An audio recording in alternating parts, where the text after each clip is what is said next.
Assalamualaikum warahmatullahi wabarakatuh. Berjumpa lagi dengan saya Muhammad Fauzan pada perkuliahan robot cerdas.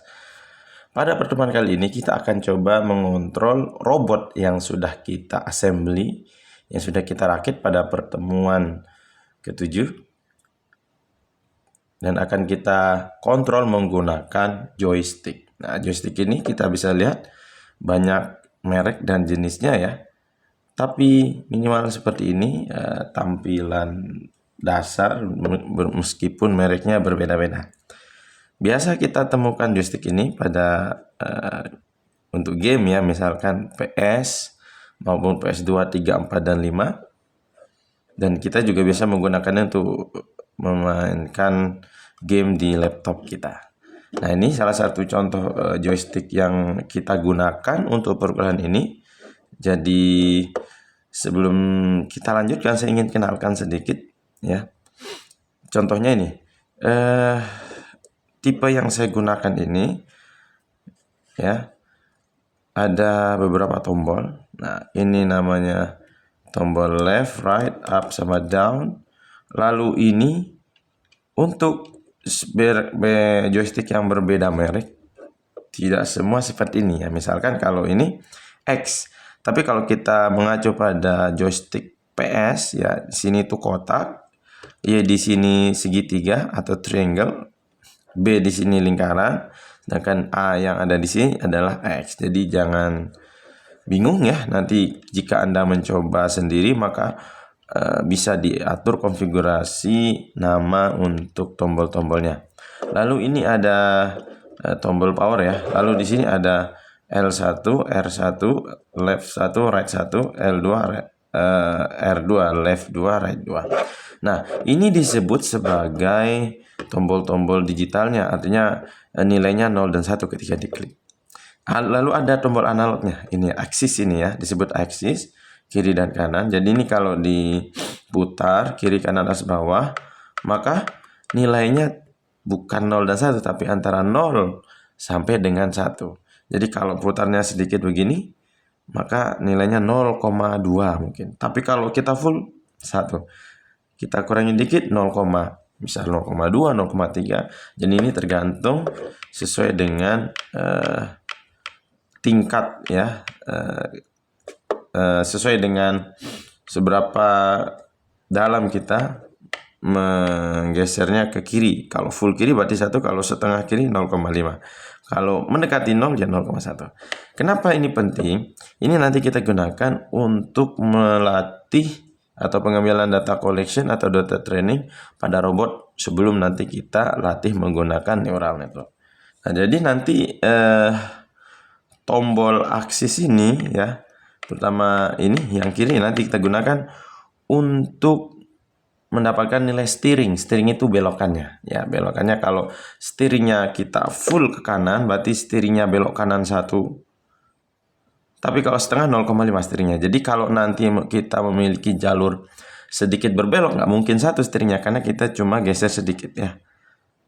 Nah, ini yang nanti sangat penting saat pengambilan data ya. Nanti data steering ini kita padu padankan dengan data gambar yang kita peroleh atau data jalur yang kita peroleh, yang kita foto menggunakan kamera api. Ini adalah command list yang kita gunakan supaya nanti kita bisa koneksi joystick kita. Oke, kita mulai dari langkah pertama ya, sudo pip3 install pygame. Jika tidak bisa menggunakan pip install pygame.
Nah, di sini kita tambahkan sebuah line baru ya di bawah by default this script does nothing.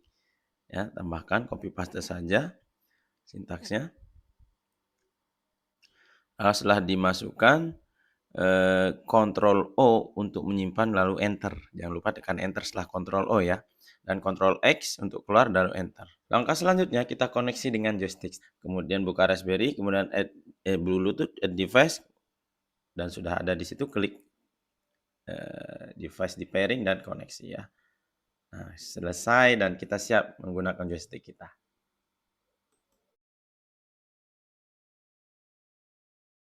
Baik, kita ke sintaks coding Python-nya. Pertama, kita akan mengimport library atau modul Pygame yang sudah kita install pada langkah sebelumnya. Lalu kita import sleep dari time yang ada di PC kita atau Raspberry kita. Kemudian kita menginisiasi Pygame yang sudah kita input library-nya tadi ya. Kemudian di sini line ini adalah menunjukkan kita koneksi ke joystick-nya. 0 ini artinya untuk joystick yang pertama ya. Jadi slot pertama lah gitu. Lalu kemudian kita melakukan inisiasi controller di mana tadi yang menyangkut yang terkoneksi dengan joystick pada slot ke indeks ke 0 ya atau pertama. Lalu di sini kita membuat sebuah dictionary bernama buttons. Ingat dictionary itu ada pasangannya, ada key dan value. Misalkan X ini key-nya value-nya 0. Ya, begitu seterusnya. Nah, dari X sampai option ini ada 10 ya, kalau kita lihat. Kemudian ada nilainya integer ya. Lalu axis 1 sampai axis 4 ini kita buat nilainya float ya, 0 titik. Berarti dia koma ya. Lalu setelah itu kita membuat sebuah list bernama axis. Nanti di sini untuk menampung tombol analog yang kita tekan pada joystick kita. Selanjutnya kita akan mendeklarasikan sebuah fungsi bernama getJS. JS itu joystick ya. Silahkan jika Anda ingin namanya berbeda. Argumennya nama, name, argumennya name dan kita value awalnya kosong ya, string kosong. Nah, kemudian kita mendeklarasikan sebuah variabel buttons. Nah, kenapa global di depannya? Karena kita mengacu pada variabel buttons yang sudah kita deklarasikan di sini ya, yaitu sebuah dictionary. Artinya nanti kita bisa merubah nilai-nilai variabel buttons yang berupa dictionary tadi di fungsi getJS ini. Oke. Kemudian di sini jika kita menekan sebuah tombol di joystick maka ya lakukan ini ya. Jadi dari for di dalam looping for ini ya sampai dengan di bawah. Jadi jika kita menekan axis motion ini untuk tombol aksisnya yang nilainya 0, sampai dengan 1 ya. Jadi aksis yang di tengah yang kita bisa putar itu ya. Kemudian jika tipe tombol yang kita tekan adalah selain aksis, misal up, right, left, kemudian ada triangle, segitiga, kotak, X ataupun lingkaran ya, maka ini ya jika ditekan. Nah, lalu kita akan melakukan iterasi pada semua key yang ada di dictionary buttons tadi ya. Di mana di sini ada kata enumerate. Enumerate ini artinya tidak hanya itemnya tapi indeksnya. Misalkan X di sini kan itemnya X. Dia indeksnya 0 gitu. Jadi plus indeks yaitu maksudnya enumerate. Jadi artinya di sini dari indeks ke 0 sampai indeks ke 9 ya dari atau 10. Maka jika X-nya di bawah 10 artinya dari 0 sampai 9 ini berlaku hanya untuk tombol-tombol digitalnya selain tombol aksis tadi ya. Ada L1, R1, ada kotak, segitiga, X dan seterusnya ya. Itu maksud 10 ya. Karena ada 10 dari X sampai options itu. Lalu kemudian jika tombol tadi selain aksis itu kita lepas, maka kita kasih nilai 0. Jadi kalau tadi kita tekan dikasih 1, kalau kita lepas nilai 0. Ini maksudnya ini ya. Ini ya. Seperti itu. Di sini coding yang ini adalah untuk menyimpan nilai aksis yang sudah kita tekan di line ini ya. Yang sudah kita bulatkan 2 angka di belakang koma. Kemudian kita kasih nilainya itu pada buttons ya. Pada buttons ini, pada sebuah dictionary ya. Ini silahkan diganti sesuai dengan button ini, aksis 1, 2, 3, dan seterusnya ya.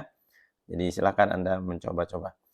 Nah, kemudian ini jika name-nya tetap kosong, maka return nilai button. Nah, jadi sebenarnya ini yang kita eksekusi ya. Jadi setiap selesai looping for ini, buttonnya itu selalu update sesuai dengan apa yang kita sudah tekan di sini ya. Maka nilai buttonnya seperti itu, update ya.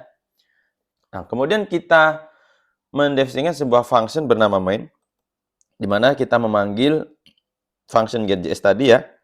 Kemudian setiap tombol yang kita tekan itu kita tampilkan nilainya, maka kita gunakan print di sini. Kemudian kita delay selama 0,05 detik. Nah, kemudian kita akan menambahkan line ini, if name sama dengan main. Maksudnya apa? Jadi if name sama dengan main ini adalah dieksekusi ketika script joystick module.py ini di run gitu. Jadi langsung dieksekusi ya. Jadi ini adalah variable built-in spesial ada di Python ya. Jadi kalau kita tambahkan ini maka setiap kita running codingnya maka langsung dieksekusi secara langsung dieksekusi seperti itu ya. Maka apa yang dieksekusi? Maka function main dijalankan. Artinya function main tadi dijalankan ya. Seperti ini. Nah, ini ya, function main-nya dijalankan. Jadi apa yang dijalankan itu function get.js. Seperti itu ya. Oke, mari kita coba codingannya. Kita run ya. Jika saya pencet X, maka nilainya 1 ya. Kemudian jika pencet O 1, T segitiga ya. Kemudian segi 4, L1, R1, L2, R2. Nah, kemudian untuk kita aksis ini dia akan berubah seperti itu ya. Gampang ya? Oke. Selamat mencoba.